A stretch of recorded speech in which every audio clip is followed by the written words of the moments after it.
नमस्कार, मैं पंकज आप सभी के इस वीडियो में बहुत बहुत स्वागत करता हूं।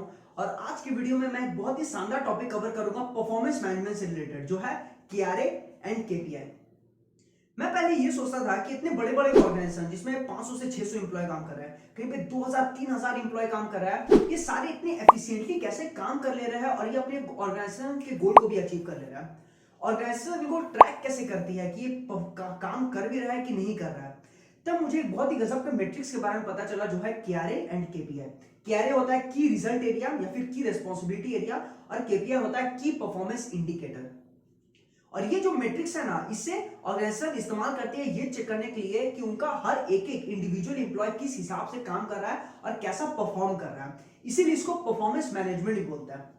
और एक मजेदार बात बताऊं, ये जो केआरए और केपीआई है ना, इसे सिर्फ बिजनेसेस इस्तेमाल नहीं करती है, इसे पॉलिटिकल पार्टीज भी इस्तेमाल करती है, स्पोर्ट्स एथलीट्स इस्तेमाल करता है, देन जितने भी स्पोर्ट्स टीम है वो भी इस्तेमाल करती है, और चैरिटेबल ट्रस्ट है ये सारे इस्तेमाल करता है। इसीलिए इसे दुनिया की बेस्ट परफॉर्मेंस मैनेजमेंट टेक्निक माना जाता है। इसीलिए इस वीडियो में मैं आपको बताऊंगा कि केआरए केपीआई होता क्या है, 4 स्टेप्स में आप केआरए को किस हिसाब से इफेक्टिवली डिजाइन कर सकते हो, इफेक्टिव केपीआईज को आप कैसे डिजाइन कर सकते हो वो भी मैं आपको बताऊंगा, हाई लेवल केपीआई क्या होता है, लो लेवल केपीआई क्या होता है बिजनेस के अंदर, वो भी मैं आपको समझाऊंगा। केपीआई को डिजाइन करते वक्त आपको किन किन बातों का ध्यान रखना है वो भी मैं आपको क्लियरली समझाऊंगा। दो इंपॉर्टेंट कॉन्सेप्ट है केपीआईज के, लीडिंग और लैगिंग केपीआई, और दूसरा इंटीग्रेटेड या फिर कॉम्प्लीमेंट्री मैट्रिक्स। इसको जानना भी आपको बहुत ज्यादा जरूरी है, वो भी मैं आपको समझाऊंगा। देन केआरए और केपीआई का इंपॉर्टेंस क्या है, और सबसे जरूरी आप अपने बिजनेस में केआरए और केपीआई को किस हिसाब से इंप्लीमेंट कर सकते हैं, उसे भी मैं आपको डिटेल में समझाऊंगा। यानी ये वीडियो जो है ना, वो उसमें मैं बहुत ज्यादा कंटेंट कवर करूंगा, इसीलिए ये वीडियो आपका लंबा हो सकता है। लेकिन इस वीडियो को आप एकदम अंत तक देखिएगा, सच दैट आपको इस कॉन्सेप्ट के बारे में, जो केआरए और केपीआई का जो पूरा कॉन्सेप्ट है ना, वो आपको अच्छी तरीके से समझ आ जाए। क्योंकि अगर आपने एक बार केआरए और केपीआई का कॉन्सेप्ट समझ लिया ना, तो आपको इसे अपने बिजनेस में इंप्लीमेंट करने में ना ज्यादा समय नहीं लगेगा। लेकिन अगर आपने कॉन्सेप्ट ही नहीं समझा ना, तो आप केआरए और केपीआई को तो पहले बात आपने समझा नहीं, तो आप इसे अपने बिजनेस में इंप्लीमेंट भी नहीं कर पाओगे। इसीलिए इस वीडियो को पूरा अंत तक देखिएगा, सच दैट आपको केआरए और केपीआई का कॉन्सेप्ट समझ में आ जाए। तो अब हम लोग डायरेक्टली बढ़ते हैं अपने मेन टॉपिक पे।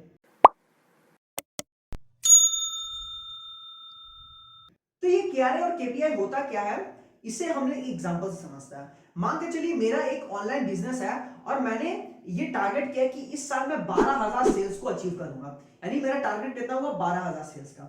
अब मुझे ये पता है कि अगर मैं 12,000 सेल्स का टारगेट को अचीव करना है, तो मुझे हर महीने 1000 सेल्स करनी होगी, तब जाके 12,000 सेल होगा साल के एंड में। अब मुझे ये भी पता है कि मेरे पास जो भी मैं डिजिटल मार्केटिंग कैंपेन करता हूं, उससे मुझे लगभग ऑन एन एवरेज 10,000 लीड्स आ जाती है। तो अगर मैं उस 10,000 लीड में से 10% को भी कन्वर्ट करूंगा, तो मुझे हर महीने 1000 सेल मिल जाएंगे। यानी मैं साल के एंड में 12,000 सेल का टारगेट को अचीव कर लूंगा। अब इसे हम एक टेबल से समझते हैं। अब ऐसा नहीं है कि मुझे हर महीने 10,000 का फिक्स लीड ही मिलेगा और मेरा 10% का ही कन्वर्जन रेट रहेगा। ये हमेशा वेरिएबल होगा और ऊपर नीचे होता रहेगा। जैसा जनवरी के मंथ में मुझे 9,000 लीड आई, उसे मैंने 12% से कन्वर्ट किया, तो मेरा सेल कितना हुआ, 1080। फरवरी मंथ में मुझे 10,000 लीड्स आई, उसे मैंने 17% से कन्वर्ट किया, तो मेरा सेल कितना हुआ, 1700।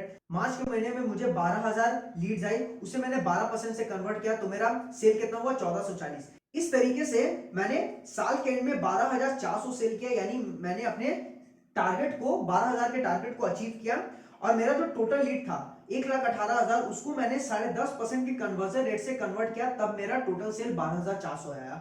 यानी 12,000 जो मेरा टारगेट था वो था मेरा केआरए यानी की रिस्पॉन्सिबिलिटी एरिया, और जो कन्वर्जन रेट है 10.5% का, वो हुआ मेरा केपीआई। सो अब आपको केआरए और केपीआई समझ में आया होगा। केआरए और केपीआई इसलिए बनाया जाता है सच दैट बिजनेस और उसके अंदर की इंप्लॉय को उनके केआरए यानी की रिजल्ट एरिया या फिर की रेस्पॉन्सिबिलिटी एरिया पता चल जाए। यानी उनका क्या रेस्पॉन्सिबिलिटी है बिजनेस के रिलेटेड, या उनका क्या गोल्स है बिजनेस के अराउंड, वो उनको पता चल जाए।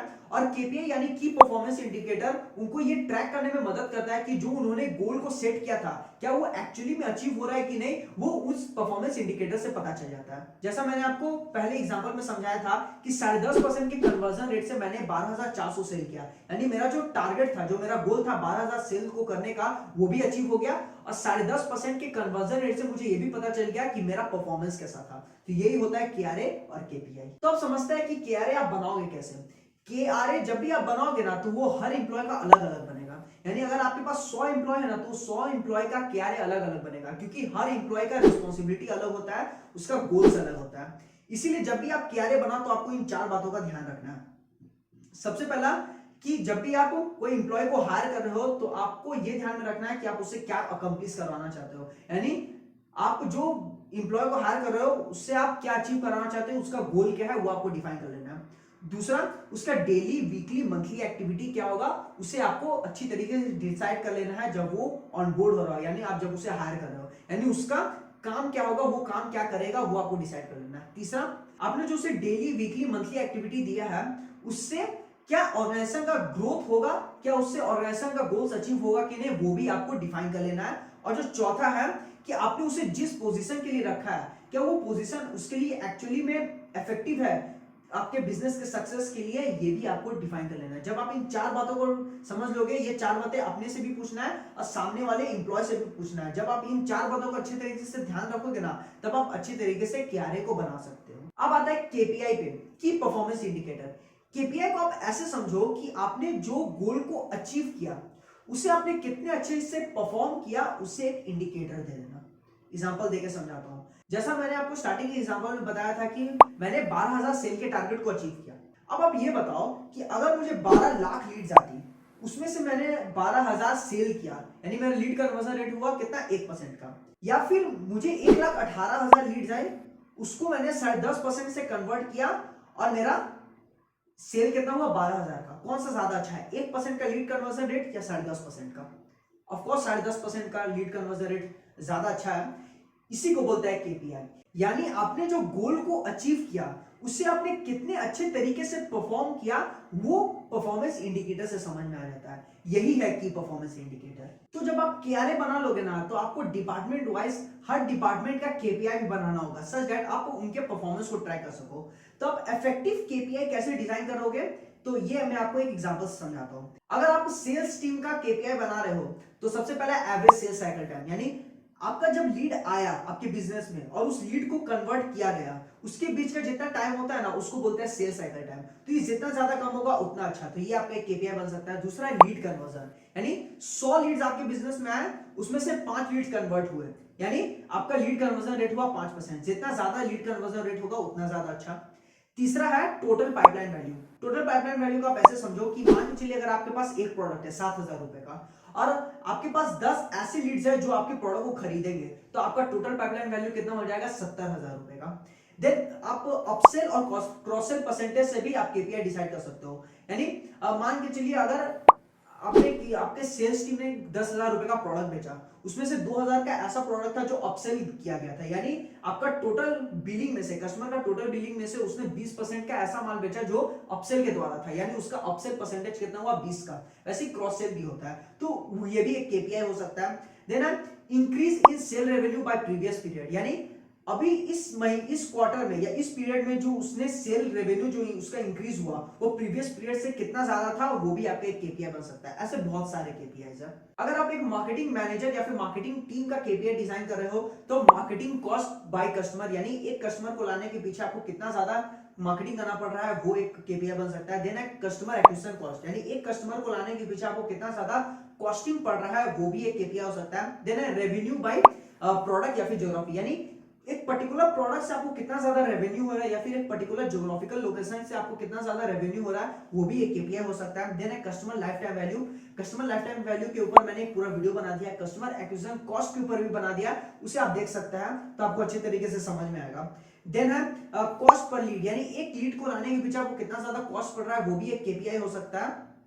और देन आखिरी है रिटर्न ऑन एड स्पेंड, यानी एक एड के पीछे, अगर आप एड के पीछे 1 रुपए खर्च कर रहे हो तो उसके भीतर आपको कितना ज्यादा रिटर्न मिल रहा है, वो भी एक KPI बन सकता है। इस तरीके से बहुत सारे हैं। अगर आप कस्टमर सर्विस टीम का KPI डिजाइन कर रहे हो तो फर्स्ट रिस्पांस टाइम या फिर एवरेज रिस्पांस टाइम आपका एक KPI बन सकता है, यानी अगर कस्टमर आपको ग्रीवेंसेस के लिए ईमेल भेज रहा है या फिर कॉल कर रहा है तो उससे आप कितनी जल्दी रिस्पांस करते हो, वो आपका एक KPI हो सकता है। देन है फर्स्ट टाइम रेजोल्यूशन रेट, यानी अगर कस्टमर आपको ग्रीवेंसेस के लिए कॉल कर रहा है, मान के चलिए अगर 100 कस्टमर आपको ग्रीवेंसेस के लिए कॉल करता है, कोई भी उनको प्रॉब्लम आए, उनमें से आपने कितने कस्टमर के ग्रीवेंसेस को पहली कॉल पे सॉल्व कर दिया, यानी मान लीजिए अगर 10 कस्टमर ऐसे थे जिनका आपने ग्रीवेंसेस को पहले कॉल पे सॉल्व कर दिया तो आपका फर्स्ट टाइम रेजोल्यूशन रेट हो जाएगा 10%। ये आपका एक केपीआई बन सकता है। देन है percentage of complaint resolve with in a set of time, यानी आपने मान के चलिए सेट किया कि 2 घंटे के अंदर कस्टमर का जितना भी कंप्लेंट है वो रिजॉल्व हो जाएगा, तो उसमें से कितने परसेंटेज ऑफ कस्टमर का कंप्लेंट रिजॉल्व हुआ उस पर्टिकुलर टाइम फ्रेम के अंदर, वो आप एक केपीआई बना सकते हो। या फिर कस्टमर सेटिस्फैक्शन स्कोर, यानी कस्टमर आपके प्रोडक्ट को लेके कितना ज्यादा सेटिस्फाई है उस स्कोर को भी आप एक केपीआई बना सकते हो। इसे नेट प्रोमोटर स्कोर भी बोलते हैं, इसका भी मैंने एक वीडियो बना दिया। तो इस तरीके से आप कस्टमर सर्विस टीम का भी केपीआई डिजाइन कर सकते हो। वैसे केपीआई की लिस्ट तो इतनी सारी है कि अगर सारे केपीआई को अगर मैं समझाने गया तो ये अकेला टॉपिक 20 से 25 मिनट का हो जाएगा। इसीलिए मैंने एक पीडीएफ फाइल बना दिया है जहां पे मैंने 10 डिपार्टमेंट के बारे में कवर किया। हर डिपार्टमेंट का कम से कम 8 से 9 केपीआई वहां पे आपको मिल जाएगा। तो अगर आपको सारे केपीआई के बारे में जानना है तो नीचे डिस्क्रिप्शन में गूगल फॉर्म है, उसे आप भर के आप वो केपीआई के फाइल पीडीएफ फाइल को डाउनलोड कर सकते हैं। तो नीचे डिस्क्रिप्शन में आपको लिंक मिल जाएगा, आप उसे डाउनलोड कर लीजिए। केपीआई के ना जनरली 2 टाइप्स होता है, एक होता है हाई लेवल केपीआई और एक होता है लो लेवल केपीआई। जो लो लेवल केपीआई होता है ना वो सपोर्टिंग रोल प्ले करता है हाई लेवल केपीआई को अचीव करने के लिए। एग्जांपल देकर समझाता हूं। मान लीजिए मुझे अपने बिजनेस का नेट प्रॉफिट को इंक्रीज करना है, तो जो नेट प्रॉफिट हुआ ना वो हुआ हाई लेवल केपीआई। अब अगर मुझे नेट प्रॉफिट को इंक्रीज करना है ना तो मुझे रेवेन्यू को बढ़ाना होगा और अपने कॉस्ट को घटाना होगा, तभी मेरा नेट प्रॉफिट इंक्रीज हो सकता है। तो रेवेन्यू बढ़ाने के लिए आपको सेल्स बढ़ाना होगा और कॉस्ट को घटाने के लिए आपका जो कॉस्ट पर यूनिट मैन्युफैक्चर, यानी एक प्रोडक्ट को बनाने के पीछे आपको कितना ज्यादा कॉस्ट पड़ रहा है, अगर वो घट गया ना तो आपका नेट प्रॉफिट ऑटोमेटिक इंक्रीज हो जाएगा। तो जो सेल्स है ना, सेल्स और जो कॉस्ट पर यूनिट मैन्युफैक्चर्ड है वो हुआ आपके लो लेवल केपीआईज। तो जब सेल्स बढ़ेगा तो रेवेन्यू बढ़ेगा और जब कॉस्ट पर यूनिट मैन्युफैक्चर घटेगा तो आपका कॉस्ट घटेगा और ऑटोमेटिकली आपका नेट प्रॉफिट इंक्रीज हो जाएगा। यहाँ पे जो लो लेवल केपीआई है वो क्या हुआ, वो सपोर्टिंग रोल प्ले किया आपका हाई लेवल केपीआई को अचीव करने के लिए। हाई लेवल केपीआई क्या है, नेट प्रॉफिट। अगर मैं आपको हाई लेवल केपीआई के बारे में बताऊं तो जितना भी बिजनेस का केपीआई होता है, मैं बिजनेस की केपीआई की बात कर रहा हूं, एम्प्लॉय की नहीं, जो भी बिजनेस का केपीआई होता है ना वो सारे हाई लेवल केपीआई होता है, जैसे net profit, return on capital employed या फिर रिटर्न ऑन इन्वेस्टमेंट या फिर कैश फ्लो और रेवेन्यू, ये सारे हाई लेवल केपीआई है। और जितने भी लो लेवल केपीआई होते हैं ना वो सारे ऑपरेशन से रिलेटेड होता है, जैसे output, employ productivity, then quality, delivery, customer satisfaction, sales, ये सारे ऑपरेशन से रिलेटेड है, इसीलिए वो लो लेवल केपीआई है। अब समझता है कि जब भी आप केपीआई डिजाइन करो तो आपको किन किन बातों का ध्यान रखना है। कहते हैं all KPIs are metrics but not all metrics are KPIs, यानी हर केपीआई मैट्रिक्स तो है लेकिन हर मैट्रिक्स केपीआई नहीं है। मतलब अगर रामू काका का जो केपीआई है कि उनको 30 के 30 दिन ऑफिस की सफाई करनी है, तो ये कंपनी के लिए, ऑर्गेनाइजेशन के लिए मैट्रिक्स तो है लेकिन ये केपीआई नहीं है। इसलिए केपीआई नहीं है क्योंकि रामू काका अगर सफाई कर रहा है तो उस सफाई से ऑर्गेनाइजेशन को रियल ग्रोथ, उसका बिजनेस ऑब्जेक्टिव फुलफिल नहीं हो रहा है क्योंकि डायरेक्टली लिंक नहीं है उससे। इसीलिए जो भी आपका केपीआई होना चाहिए ना वो बहुत ही ज्यादा रेलिवेंट होना चाहिए आपके ऑर्गेनाइजेशन ग्रोथ और उसके बिजनेस के ऑब्जेक्टिव को फुलफिल करने के लिए। इसलिए जब भी आप केपीआई बनाओ ना तो वो बहुत ही ज्यादा रेलिवेंट होना चाहिए। रेलिवेंट यानी जो बिजनेस की ग्रोथ, उसके मिशन, उसके ऑब्जेक्टिव को फुलफिल कर सके। दूसरा है फोकस। फोकस यानी वो केपीआई ना बहुत ही ज्यादा क्लियर होना चाहिए कि वो एक्चुअली में किस बिजनेस के पर्सपेक्टिव को फुलफिल कर रहा है। तीसरा है क्लैरिटी, यानी लोगों को ये क्लैरिटी हो जाए कि ये पर्टिकुलर केपीआई से हम बिजनेस में क्या अचीव कर सकता है।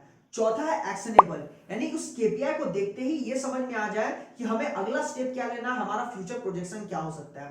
पांचवा है इंसेंटिवाइज गुड बिहेवियर, यानी केपीआई को बनाया इसलिए जाता है ना सच दैट आप ये पता लगा पाए कि आपका कौन सा इंप्लॉय सबसे अच्छा परफॉर्म कर रहा है, सच दैट आप उन्हें इंसेंटिवाइज कर दो, क्योंकि जितना ज्यादा आप उन्हें इंसेंटिवाइज करोगे वो उतना ज्यादा और अच्छे तरीके से परफॉर्म करेंगे ऑर्गेनाइजेशन में। देना है कि आपका जो केपीआई है ना वो बहुत ही ज्यादा हाई यील्ड होना चाहिए। हाई यील्ड यानी आपका जो केपीआई है ना उससे ना ऑर्गेनाइजेशन के ग्रोथ में डायरेक्टली इंपैक्ट करे। देना इंसाइटफुल, आपका जब भी आपका कोई केपीआई देखेगा ना या फिर जो भी आपका केपीआई बना होगा वो बहुत ही ज्यादा इंसाइटफुल होना चाहिए। पता चलना चाहिए कि कंपनी अभी कहां खड़ी है, उससे अभी जाना कहां है और वो अपना गोल को कैसे अचीव करेगी, वो आपका केपीआई के माध्यम से दिखना चाहिए, इंसाइटफुल होना चाहिए। और आखिरी इंटीग्रेटेड, हर केपीआई ना एक दूसरे से जुड़ा हुआ होता है। अगर आपका केपीआई एक दूसरे से जुड़ा नहीं होगा ना तो आपका ऑर्गेनाइजेशन का ग्रोथ कभी आएगा नहीं और आपका गोल कभी अचीव होगा नहीं। इसीलिए आपका जितना भी केपीआईज है वो सारे केपीआईज एक दूसरे से कनेक्टेड होने चाहिए। इसीलिए जब भी आप केपीआई बनाओ ना तो वो बहुत ही ज्यादा स्मार्ट होना चाहिए। स्मार्ट का मतलब स्मार्ट नहीं, स्मार्ट का मतलब स्पेसिफिक। स्पेसिफिक यानी आपका जो केपीआई हो ना वो बहुत ही ज्यादा स्पेसिफिक होना चाहिए, गोल ओरिएंटेड होना चाहिए, पता चलना चाहिए कि इस केपीआई से आपका क्या बिजनेस ऑब्जेक्टिव फुलफिल हो सकता है। देन है मेजरेबल, आपका जो केपीआई ना वो इजीली मेजरेबल होना चाहिए, सच दैट आप एम्प्लॉय के परफॉर्मेंस या फिर बिजनेस के ऑब्जेक्टिव को सही तरीके से माप पाओ। तीसरा है अचीवेबल, यानी आपका जो केपीआई है ना वो इजीली अचीवेबल होना चाहिए, ऐसा नहीं कि आप एकदम हार्ड केपीआई बना लो और वो कभी अचीव ही ना हो। चौथा है रियलिस्टिक, आप एकदम रियलिस्टिक टारगेट सेट करो, ऐसा नहीं कि अगर आपने इस महीने 10,000 सेल का टारगेट अचीव किया तो अगली बार अगले महीने के लिए आप 2 लाख का सेल कर दोगे। ये रियलिस्टिक होना चाहिए, यानी अगर अगर 20,000 30,000 सेल का अगर आप टारगेट रखोगे ना तो वो अचीव हो सकता है, लेकिन अगर आपने पहले महीने 10,000 सेल किया उसके अगले महीने 2 लाख का सेल करोगे ना, ये पॉसिबल नहीं, इसलिए रियलिस्टिक होना चाहिए। और आखिरी है टाइम बाउंड, अगर टाइम बाउंड नहीं हुआ ना तो सब बेकार है, इसीलिए जो भी आपका केआरए या फिर केपीआई डिजाइन करोगे ना तो वो बहुत ही ज्यादा टाइम बाउंड होना चाहिए, सच दैट आपको ये पता चले कि इस टाइम फ्रेम के अंदर आपका बिजनेस का परफॉर्मेंस कैसा हुआ, आपकी इंप्लॉय का परफॉर्मेंस कैसा हुआ, इसीलिए आपको स्मार्ट केपीआई बनाना चाहिए। अब केपीआई के 2 इंपॉर्टेंट मेट्रिक्स समझ लेता है, उसके बाद आपको केआरए एंड केपीआई दोनों अच्छी तरीके से समझ में आ जाएगा। उसके बाद हम लोग डायरेक्टली बढ़ेंगे इसकी इंपॉर्टेंस पे और इंप्लीमेंटेशन स्ट्रेटजी पे। तो जो सबसे पहला कॉन्सेप्ट है केपीआई का वो है लीडिंग केपीआई और फिर लैगिंग केपीआई। लीडिंग केपीआई वो केपीआई है जहां पे आप अपने करंट परफॉर्मेंस को देख के फ्यूचर परफॉर्मेंस को प्रेडिक्ट करने की कोशिश करते हो, यानी जो आपका अभी करंट परफॉर्मेंस चल रहा है उस करंट परफॉर्मेंस से आप ये प्रेडिक्ट करते हो जो मेरा फ्यूचर परफॉर्मेंस होगा वो कैसा होगा, ये होता है लीडिंग केपीआई। और लैगिंग केपीआई होता है जहां पे आप अपने पास्ट परफॉर्मेंस को चेक करके ये प्रेडिक्ट करने की कोशिश करते हो जो मेरा ऑर्गेनाइजेशन का गोल है, जो मेरा टारगेट है वो अचीव होगा कि नहीं, यानी मेरा जो पास्ट परफॉर्मेंस है उस पास्ट परफॉर्मेंस से आप ये प्रेडिक्ट करते हो कि जो एक टाइम फ्रेम मिला है, जिस टाइम फ्रेम में मुझे अपना ऑर्गेनाइजेशन के गोल या फिर मेरा जो टारगेट है अगर उसे अचीव करना है तो क्या ये टाइम फ्रेम के अंदर अचीव होगा कि नहीं, वो आपको लैगिंग केपीआई से समझ में आ जाएगा। तो ये हुआ लीडिंग और लैगिंग केपीआई। और जो दूसरा कॉन्सेप्ट है वो है इंटीग्रेटेड या फिर कॉम्प्लीमेंट्री मैट्रिक्स। इसको या तो इंटीग्रेटेड मैट्रिक्स बोल सकते हैं या फिर कॉम्प्लीमेंट्री मैट्रिक्स भी बोल सकते हैं। इसको मैं आपको एक एग्जांपल समझाता हूं। मान लीजिए अगर आपने डिसाइड किया कि मेरा जो इस अभी का जो करंट प्रोडक्शन आउटपुट है वो 10,000 है और अब मुझे इस प्रोडक्शन आउटपुट को डबल करना है यानी 20,000 करना है, तो आपको ये ध्यान में रखना होगा कि आपका जो डिफेक्ट रेट है ना वो कम से कम रहे, यानी अगर आप 10,000 यूनिट बना रहे थे पहले उसमें आपका डिफेक्ट रेट 2% का आ रहा था, यानी 10,000 अगर प्रोडक्ट बना रहे उसमें 200 प्रोडक्ट खराब निकल जा रहे थे, तो ऐसा ना हो कि जब आप 20,000 प्रोडक्शन यूनिट पे पहुंचो तो आपका 5% का डिफेक्ट रेट आ जाए, यानी 20,000 अगर प्रोडक्ट बना रहे हो तो आपका 1,000 प्रोडक्ट खराब निकल जा रहा है, यानी अगर आपका प्रोडक्शन आउटपुट बढ़ रहा है तो आपको अपना डिफेक्ट रेट कम से कम रखना है, इसीलिए इसको इंटीग्रेटेड या फिर कॉम्प्लीमेंट्री मैट्रिक्स बोलता है। यानी आपका जो प्राइमरी मैट्रिक्स है वो अगर बढ़ रहा है तो आपको ये ध्यान में रखना होगा उसके साथ जितने भी जुड़े हुए मैट्रिक्स है, जैसे प्रोडक्शन आउटपुट के साथ जुड़ा हुआ मैट्रिक्स क्या है, डिफेक्ट रेट, वो कम से कम होना चाहिए। यही होता है इंटीग्रेटेड या फिर कॉम्प्लीमेंट्री मैट्रिक्स। अगर आपको नहीं समझ में आया तो मैं एक और एग्जांपल लेता हूं, दूसरा एग्जांपल। मान लीजिए अगर आपका अभी करंट सेल चल रहा है 5,000 का और आपको अपना अब सेल डबल करना है, 10,000 सेल्स करना है, तो एज अ सेल्स टीम या फिर मार्केटिंग मैनेजर उनको तो ये सिर्फ इससे फर्क पड़ता है कि उनका जो सेल का टारगेट है वो अचीव हुआ कि नहीं, लेकिन एज एन ऑर्गेनाइजेशन आपको ये भी चेक करना पड़ेगा कि अगर सेल्स इंक्रीज हो रहा है, सेल्स का केपीआई इंप्रूव हो रहा है तो आपका कस्टमर सर्विस का केपीआई इंप्रूव हो रहा है कि नहीं, यानी क्योंकि सेल्स टीम का तो टारगेट है कि उनको 10,000 सेल्स करना है। अब ऐसा तो नहीं कि जो सेल्स टीम है वो पुश सेल्स कर रही है या फिर कस्टमर को मिसलीड करके वो सेल्स करवा रही है, इससे क्या होगा कि जो सेल्स टीम ने प्रॉमिस किया था आपके कस्टमर को अगर वो डिलीवर नहीं होगा ना तो कस्टमर सेटिस्फैक्शन स्कोर कम हो जाएगा, यानी कस्टमर डिससेटिस्फाई हो जाएंगे, आपका कस्टमर सर्विस का जो मैट्रिक्स है वो ऑटोमेटिकली गिरना स्टार्ट हो जाएगा। इसीलिए जब आप सेल्स कर रहे हो ना तो आपका कस्टमर सर्विस का जो केपीआई वो भी इंप्रूव करना चाहिए। कस्टमर सर्विस का केपीआई जैसे customer satisfaction score, net promoter score, ये सब भी इंक्रीज करना चाहिए, तभी आपका जो भी केपीआई है, जो प्राइमरी मैट्रिक्स है और जो आपका कॉम्प्लीमेंट्री मैट्रिक्स है वो दोनों फुलफिल होगा। इसीलिए इंटीग्रेटेड या फिर कॉम्प्लीमेंट्री मैट्रिक्स बहुत ज्यादा जरूरी है, क्योंकि एक बार अगर ये दोनों इंप्रूव हुआ ना तो आपका जो ऑर्गेनाइजेशन का रियल ग्रोथ है और जो उसका टारगेट है ना वो तभी अचीव होगा। तो यही है लीडिंग और लैगिंग केपीआई और इंटीग्रेटेड या फिर कॉम्प्लीमेंट्री मैट्रिक्स। तो अब हम समझ लेते हैं केआरए और केपीआई की इंपॉर्टेंस की। केआरए और केपीआई की इंपॉर्टेंस की इसलिए मैं लास्ट में समझा रहा हूं ना, क्योंकि अगर मैं आपको पहले समझाता ना तो आपको कुछ समझ में नहीं आता, इसीलिए मैंने सबसे पहले आपको केआरए और केपीआई समझाया, अब मैं आपको इंपॉर्टेंस समझाऊंगा। इसका जो सबसे पहला इंपॉर्टेंस है कि it brings effectiveness in an organization. ये ना जब भी आप KRA KPI बनाओगे ना, तो आपको ये हर एक एक इंप्लॉय को पता होगा ना कि उनका गोल क्या है, उनका रेस्पॉन्सिबिलिटी क्या है। इससे क्या होगा ना, सारे इंप्लॉय ना एक डायरेक्शन में भागेंगे। ऐसा नहीं होगा कि एक इंप्लॉय यहां भाग गया, एक इंप्लॉय यहां भाग गया, एक इंप्लॉय वहां भाग गया। हर इंप्लॉय एक डायरेक्शन में काम करेगा, एक गोल को देख के काम करेगा। इससे क्या होगा, कंपनी के अंदर ना एक इफेक्टिवनेस बिल्ड हो जाएगा। दूसरा वो है कि जब आपके पास मैट्रिक्स होगा ना, तो आपको ये पता होगा कि आपका बिजनेस कितनी हिसाब से ग्रो कर रहा है, आपके बिजनेस कितना अच्छी तरीके से डेवलप कर रहा है, आपके बिजनेस के अंदर इंप्लॉय कितने अच्छी तरीके से परफॉर्म कर रहा है, उनका इंप्रूवमेंट कैसा हो रहा है, सब कुछ एक मैट्रिक से पता चल जाएगा। इसीलिए बिजनेस के अंदर नाम KRA और KPI का होना बहुत ज्यादा जरूरी है, क्योंकि ये आपको एक बार मैट्रिक्स पता चल जाएगा ना, तो आप ना उसी हिसाब से डिसीजन ले पाओगे। इसी से तीसरा आता है, वो है it builds high performance driven culture in an organization. यानी जब आपको ये पता होगा ना कि आपका गोल क्या है, आपका रेस्पॉन्सिबिलिटी क्या है, कंपनी किस हिसाब से ग्रो कर रहा है, तो ना कंपनी के अंदर ना एक हाई परफॉर्मेंस ड्रिवन कल्चर हो जाएगा। क्योंकि हर इंप्लॉय को पता है कि उनका गोल क्या है, उनका रोल क्या है, उनका रेस्पॉन्सिबिलिटी क्या है। इसीलिए वो लोग उसी हिसाब से परफॉर्म करने की कोशिश करेंगे और एक पूरे ऑर्गेनाइजेशन में ना एक परफॉर्मेंस ड्रिवन कल्चर बन जाएगा। चौथा वो है motivate employ and gives direction. यानी जैसा मैंने आपको पहले बताया कि अगर इंप्लॉय को पता होगा ना कि उसका गोल क्या है, उसका रोल क्या है, उसका रेस्पॉन्सिबिलिटी क्या है, तो वो ना उसी मोटिवेशन के साथ काम करेगा, क्योंकि उसको पता है कि मेरे काम करने से ऑर्गेनाइजेशन का कितना ज्यादा ग्रोथ हो सकता है। इसीलिए एक इंप्लॉय के अंदर ना मोटिवेशन आ जाता है और उसको एक डायरेक्शन मिल जाता है कि उसको किस हिसाब से काम करना है कि वो अपने ऑर्गेनाइजेशन के ग्रोथ को अचीव कर पाए और अपना परफॉर्मेंस को इंप्रूव कर पाए। और जो पांचवा है वो है हेल्प्स इन जज performance and takes decision for reward recognition and promotion. जब आपके पास मैट्रिक्स होगा ना, तब ना मैनेजमेंट को ना बहुत ज्यादा आसानी होगी ना डिसीजन लेने में कि कौन सा इंप्लॉय कितना अच्छी तरीके से काम कर रहा है, किस इंप्लॉय को कितना ज्यादा रिवॉर्ड देना है, रिकॉग्निशन देना है, किस इंप्लॉय को प्रमोशन करना है। इससे क्या होगा कि मैनेजमेंट ना अपने इंस्टिंक्ट पे डिसीजन लेने लेगा कि ये अच्छा लग रहा है इसको प्रमोट कर दो, ये अच्छा लग रहा है इसको प्रमोट कर दो। इस तरीके से नहीं होगा। वो आपका पूरा मैनेजमेंट ना KRA और KPI के हिसाब से डेटा ड्रिवन डिसीजन ले पाएगा। इसीलिए KRA और KPI का होना आपके बिजनेस में बहुत ज्यादा जरूरी है। अब आते हैं इस वीडियो के सबसे मेन टॉपिक पे, जो है इंप्लीमेंटेशन स्ट्रेटजी। यानी अब आप KRA और KPI को अपने बिजनेस में कैसे इंप्लीमेंट करोगे। तो इंप्लीमेंट करने से पहले ना आपको एक चीज ध्यान में रखना है कि ये KRA और KPI ना एक सीक्वेंस में बनता है। सीक्वेंस में बनता है। सीक्वेंस यानी सबसे पहले आपका आता है मिशन। मिशन यानी आपको क्या अचीव करना है, अल्टीमेटली आपको क्या अचीव करना है, वो आपका हुआ मिशन। मिशन से बनता है विजन। विजन यानी होप कि आप इस चीज को कैसे अचीव करोगे, अपने मिशन को कैसे अचीव करोगे, उससे आपका विजन बनता है। विजन से बनता है स्ट्रेटजी, यानी जो आपने सोचा कि आपका जो विजन था उसको आप पेपर में डालना है, क्या प्लान होगा, क्या स्ट्रेटजी होगा, वो आपको बनाना है। स्ट्रेटजी से बनता है गोल्स। अब आपको अपने ऑर्गेनाइजेशन के गोल्स बनाने हैं। ऑर्गेनाइजेशन उस मिशन को कैसे अचीव करेगी, वो आपको उसको एक गोल में क्रिएट कर देना है। गोल से बनता है KRA।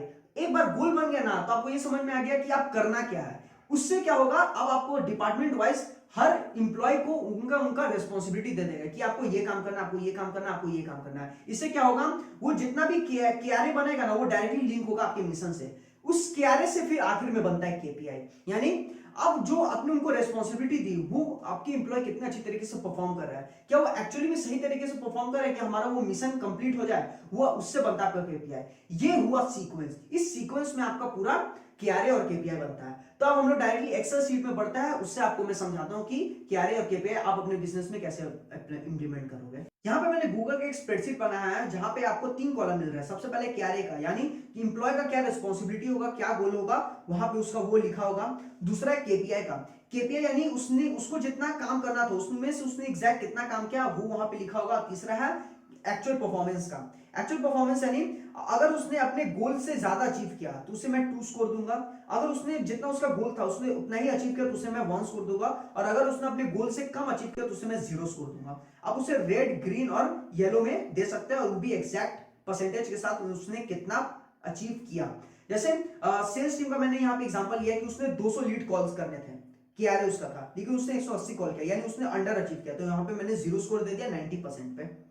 दूसरा 5% कन्वर्जन रेट से उसने अपना लीड को क्लोज करना था, उसने 5% पे ही अपना कन्वर्जन रेट रखा और उसने उतना ही अपना लीड को क्लोज किया। तो उसको मैंने वहां पे 100% दे दिया, क्योंकि उसका जो गोल था उसने उसको अपने गोल को उतना में ही अचीव किया। और तीसरा उसका पाइपलाइन वैल्यू कम से कम 50,000 का होना चाहिए था।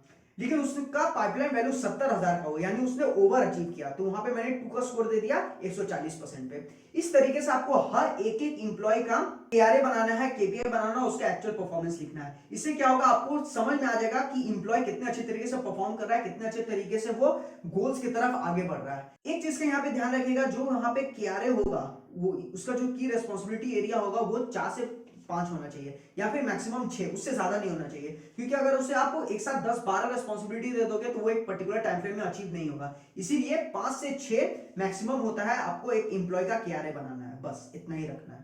सो इस तरीके से आप अपने बिजनेस में केआरए और केपीआई इंप्लीमेंट कर सकते हो। जैसे मैंने बताया था, सबसे पहले केआरए का कॉलम, देन केपीआई उसने कितना परफॉर्म किया और उसका एक्चुअल परफॉर्मेंस आपको एक स्कोर में दे देना 0, 1, 2। इस तरीके से हर एक एक एम्प्लॉय का बनेगा। अब अपने केपीआई और केआरए तो डिजाइन कर लिया, लेकिन अब आपको यह ध्यान में रखना है कि आप हमेशा स्टेटस एंड रिपोर्टिंग करते रहो, यानी कितना एम्प्लॉय काम कर रहा है, किस हिसाब से काम कर रहा है, उसका परफॉर्मेंस कैसा है, उसको आपको रेगुलरली ट्रैक करना है, वो भी मीटिंग्स के थ्रू। यहां पे जब भी आप मीटिंग करोगे ना, आपको 3 P पे ध्यान देना, केवल 3 P: प्रोग्रेस, प्लान और प्रॉब्लम। प्रोग्रेस यानी अभी तक एम्प्लॉय ने कितना अचीव किया है, ये आपको ध्यान रखना है। दूसरा प्लान, अभी उससे और कितना अचीव करना बाकी है, उसका स्ट्रेटजी क्या है, उसका प्लान क्या है, उसका गोल क्या है, वो आपको ध्यान रखना। और तीसरा प्रॉब्लम, जो वो गोल्स और उसका जो रेस्पॉन्सिबिलिटी है उसको अचीव करने के बीच उसको कोई प्रॉब्लम तो नहीं आ रही है। अगर प्रॉब्लम आ रही है तो आपको उसे सॉल्व करके देना होगा। ये 3 P पे अगर आप ध्यान दे दोगे ना, तो आपका हर एक एक एम्प्लॉय का गोल्स अचीव होगा, उसका रेस्पॉन्सिबिलिटी पूरा होगा, और अल्टीमेटली आपके ऑर्गेनाइजेशन का ग्रोथ होगा और आपका एम्प्लॉय एफिशिएंटली काम कर पाएगा। इसी के साथ हमारी वीडियो खत्म होता है। आशा करता हूं जो मैंने आपको केआरए और केपीआई के बारे में समझाया, पूरा कॉन्सेप्ट आपको अच्छी तरीके से समझ में आएगा। ये वीडियो बहुत ही लंबा हुआ है, इसीलिए क्योंकि ना ये वीडियो बनाने से पहले मैंने 4 घंटे का परफॉर्मेंस मैनेजमेंट का कोर्स किया था, उसे समझा था कि ये केआरए केपीआई होता कैसे, कैसे बिजनेस में इंप्लीमेंट किया जाता है। सारे कॉन्सेप्ट मैंने वहां से सीखे, तब जाके मैं ये वीडियो बना रहा हूं। इसीलिए ना इस वीडियो में ना आपको हर एक एक कॉन्सेप्ट को समझाना बहुत ज्यादा जरूरी था, क्योंकि अगर मैंने सारे कॉन्सेप्ट को अगर मैं नहीं समझाता ना, तो आपको ये वीडियो समझ में नहीं आता। आपको केवल एक ओवरव्यू होता है ना केआरए केपीआई का, आपको सिर्फ उतना ही समझ में आता। इसीलिए इस वीडियो को मैंने एकदम पूरा डिटेल में समझाया है कि हर एक एक पार्ट जो केआरए के अंदर हर एक एक पार्ट होता है, केपीआई के अंदर जो जितना भी इंपॉर्टेंट कॉन्सेप्ट होता है उसको मैंने सारा समझाया है। इसीलिए ये वीडियो लंबा हुआ है, आप इसे पूरा अंत तक जरूर देखिएगा, तब आपको ये पूरा केआरए केपीआई समझ में आएगा। वीडियो इंफॉर्मेटिव लगा तो इसे जरूर शेयर कीजिएगा, और मुझे कमेंट बॉक्स में बताइए कि आपको ये केआरए और केपीआई का कॉन्सेप्ट कैसा लगा। कोई भी डाउट हो कमेंट बॉक्स में बताइए, मैं उसका जरूर आंसर देने की कोशिश करूंगा। वीडियो बहुत लंबा हो गया, इसके लिए सॉरी, लेकिन आपको पूरा कॉन्सेप्ट समझाना बहुत ज्यादा जरूरी था। मेरे चैनल को जरूर सब्सक्राइब कर लीजिएगा, इंस्टाग्राम और फेसबुक पर मुझे जरूर फॉलो कर लीजिएगा, वहां पे मैं डेली कंटेंट डाल रहा हूं बिजनेस से रिलेटेड। आपने इस पूरे वीडियो को देखा, मिलते हैं हम लोग अगले वीडियो में, तब तक के लिए